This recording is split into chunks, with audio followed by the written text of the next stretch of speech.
अच्छा सुनो, सब्सक्राइब करते वक्त ना घंटी बजा देना।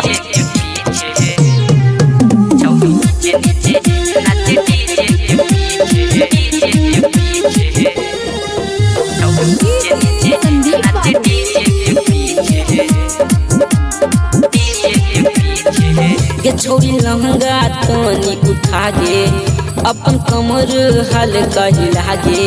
गे छोरी लहंगा तनी उठा गे अपन कमर हल्का हिला गे। आय हाय छौरी नीचे नीचे नाचे डीजे के पीछे, छौरी नीचे नीचे नाचे डीजे के पीछे, छौरी नीचे नीचे नाचे डीजे के पीछे, छौरी नीचे नीचे नाचे डीजे के पीछे, छौरी नीचे नीचे नाचे डीजे के पीछे, डीजे के पीछे, छौरी नीचे नीचे नाचे डीजे के पीछे, डीजे के पीछे। पतली कमरिया हिल बही गे छौरा के मन पागल बही गे।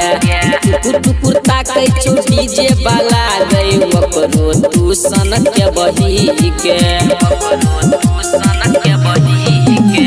पतली कमरिया हिल बही गे छौरा के मन पागल बही गे। टुकुर टुकुर ताकै छौ डीजे वाला गई ओकरो तू सन के बही गे, ओकरो तू सन के बही गे। तेने ओने नाई कमर हिला गे छौरी सही सही नाच के दिखा गे।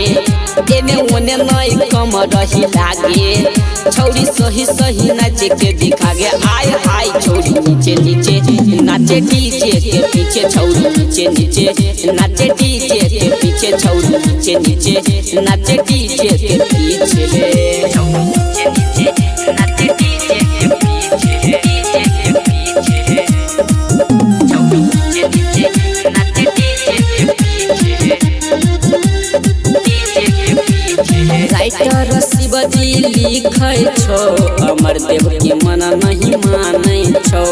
सतनम सवारी यहाँ गाबै छौ अपन धुन पे नचाबै छौ, अपन धुन पे नचाबै छौ। राइटर हृदय लिखै छौ बचेलाल के मन नहीं मानै छौ।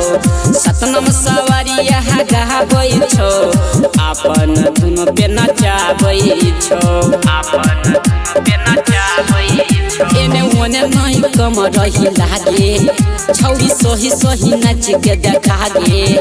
एने ओने नहीं कमर हिला गे छौरी सही सही नाच के देखा गे। आय हाय छौरी नीचे नीचे नाचे डीजे के पीछे, छौरी नीचे नीचे नाचे डीजे के पीछे, छौरी नीचे नीचे नाचे डीजे के पीछे, छौरी नीचे नीचे नाचे डीजे के पीछे। Losi recording studio, Ghongepur, Saharsa.